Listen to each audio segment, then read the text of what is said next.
Hello students, अभी आप लोग क्लास 9th के मैथमेटिक्स पढ़ने जा रहे हैं, जिसमें बीजगणित का एक पाठ है बहुपद के गुणनखंड।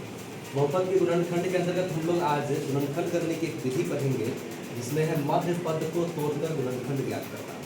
मध्य पद को तोड़कर से हमारा मतलब हुआ कि जैसे कोई भी बहुपद अगर ax² plus bx plus c के रूप का है, ठीक है, इसमें मध्य पद कौन हुआ? तो bx। मध्य पद कौन हुआ? bx। यानी bx को हम दो भागों में बांट करके तब जाके हम गुणनखंड ज्ञात करना सीखेंगे, है ना।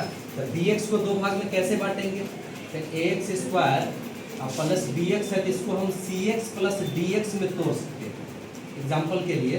लेकिन तोड़ने का तरीका क्या होगा? cx प्लस dx, यानी c और d का जोड़ bx पर होना चाहिए।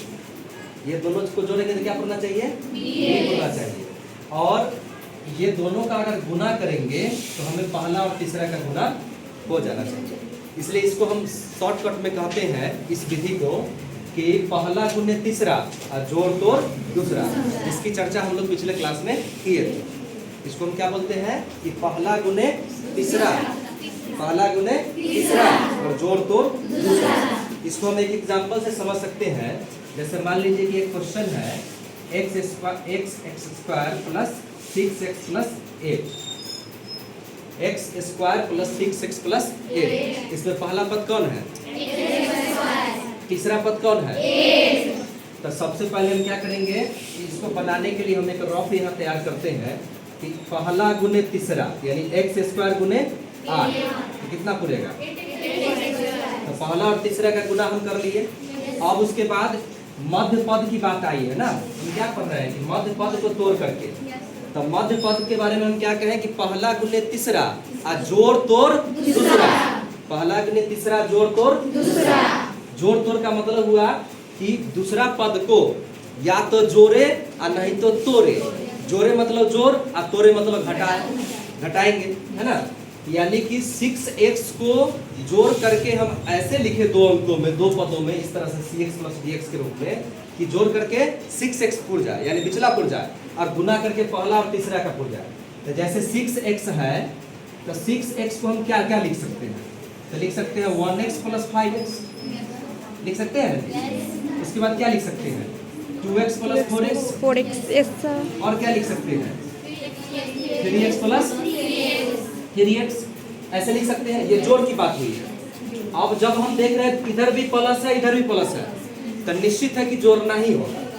जब दोनों साइड प्लस है तो क्या होगा? तो घटाने के बारे में नहीं सोचेंगे। तब घटाने के बारे में, अगर यहाँ माइनस रहे या यहाँ माइनस रहे तब विचार करेंगे कि क्या घटाना भी पड़ेगा। यहाँ माइनस रहे या यहाँ माइनस रहे तब सोचेंगे घटाना पड़ेगा। अभी दोनों जगह प्लस है, इसका मतलब सीधा क्या हुआ कि जोड़ना ही पड़ेगा। तो 1 और 5 जोड़ के 6 पुर रहा है, 2 और 4 जोड़ के 6 पुर रहा है, 3 और 3 6 पुर रहा है। तो तीनों पुरा तो रहा, लेकिन अब चेक करना है कि क्या हम कहते हैं पहला गुने तीसरा और जोड़ तोड़ दूसरा। यानी कि जो हम जोड़ तोड़ किए इसका गुना इसके बराबर होना चाहिए। तो देखिए, तो 1x गुने 5x करेंगे तो कितना आएगा? 5x²। तो ये नहीं चलेगा, हमको कितना ना चाहिए? 8x²। ये आ जाएगा सर, आ जाएगा। 4x करेंगे तो कितना पूरेगा? 8x² आ गया। जब आ ही गया, ये भी ध्यान देना है कि प्लस में आया कि नहीं आया, क्योंकि ये प्लस में है ना, यहाँ प्लस में है। तो आ गया तो अगला हम ट्राई क्यों करें? जहां पर आ गया वहीं पर हम छोड़ देंगे। एक दूसरा तरीका है, कभी कभी यहाँ का 2 टर्म में ही पुर गया, कोई बड़ी संख्या अगर बीच में होगी तो कितना बार तोड़ोगे? थोड़ा लंबा हो जाएगा। तो उसके लिए क्या करना है कि ये दोनों का जो गुना 8 पूरा है ना, इसका फैक्टर चेक करना है ना। तो 8 का फैक्टर कौन कौन होता है? 1 2 4 8। यानी कि आने वाला टर्म इसी रूप में होना चाहिए। किस रूप में होना चाहिए? यानी गुना पूरना है तो हमको 1 गुने 8 होना चाहिए, फिर क्या होना चाहिए? 2 गुने 4 होना चाहिए, और नहीं तो 8 गुने 1 होना चाहिए। इसी तीनों में से कोई एक हो जाएगा। तो यहाँ से भी देख सकते हैं कि 1 और 8 जोड़ के हमको 6 पुर रहा है। 1 और 8 का जोड़ 6 पुरेगा? तो ये तो होगा नहीं। 2 और 4 का जोड़ 6 पूरेगा? ये पकड़ा गया। हम इसको तोड़ के भी पकड़ सकते हैं और इसको तोड़ के भी पकड़ सकते हैं। तो जब देखना कि बड़ा हो रहा है किसी में, तो इसको पकड़ लेंगे, ठीक है। तो अब अभी हम क्या देखें, ये बीच वाला जो पद है वो किस में टूटेगा? 2x प्लस 4x में। यानी कि पहला गुने तीसरा जोड़ तोड़ दूसरा का कंसेप्ट समझ में आया? यस कि सर। पहला और तीसरा का गुना दूसरा के जोड़ तोड़ करेंगे उसके गुना के बराबर होना चाहिए। अगर हो गया तो बात सही है, नहीं तो गड़बड़ है। अब एक्स स्क्वायर, इसको पहला को छेड़छाड़ मत कीजिए, तीसरा को भी छेड़छाड़ मत कीजिए। अब बीच वाला कौन है? 6x। 6x को हम कैसे लिख सकते हैं? 2x plus 4x। लिखने के लिए हम ये भी लिख सकते हैं, ये भी लिख सकते हैं, लेकिन कंडीशन है कि फिर 8x स्क्वायर नहीं उड़ेगा। वही लिखेंगे जिसका गुना 8x स्क्वायर उड़ जाएगा। तो अब देखिए दो दो पद हो गया, दो पद अलग, यानी 4 पद हो गया। अब दो पद का पेयर लगा करके फिर से कॉमन कर दीजिए। इस दोनों में देखिए यहाँ पर क्या ऐसा चीज है जो कॉमन है? x दोनों जगह है, x कॉमन निकालिए। x स्क्वायर में से x कॉमन निकल गया तो क्या बचा? x। और यहाँ 2x में से x कॉमन निकला तो क्या बचा? 2। इसका कहानी खत्म। अब इसमें 4x और 8 में से मैक्सिमम फैक्टर कितना है? हाँ, मैक्सिमम फैक्टर कितना हो सकता है? वैसे तो 2 भी हो सकता है, 2 दूना 4 है, 2 चौका 8, लेकिन मैक्सिमम लेना है। क्या लेना है? अधिकतम। अधिकतम लेंगे तो क्या लेंगे? 4। तो 4 लेंगे तो यहाँ x बच जाएगा, 4 दूना 8, 2। अब यहाँ तक चले आने के बाद हमको एक चीज चेक करना है, ये जो कोष्टक में है ये दोनों बराबर है कि नहीं।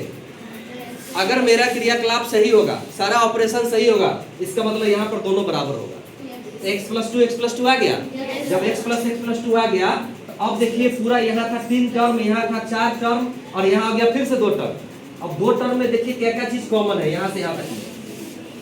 तो x प्लस 2 दोनों जगह है। Yes sir. तो यहाँ पर हम x प्लस 2 कॉमन कर लेते हैं। जब x प्लस 2 इस पद में से x प्लस 2 निकलेगा तो यहाँ क्या बचेगा?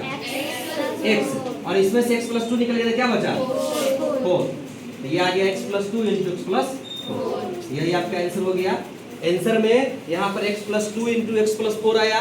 हो सकता है कि इसका उल्टा लिखा रहे, x plus 4 into x plus 2। उल्टा ना हो सकता है, क्योंकि यहाँ लिखे हैं 2x प्लस 4x। क्या इसको हम 4x प्लस 2x नहीं लिख सकते?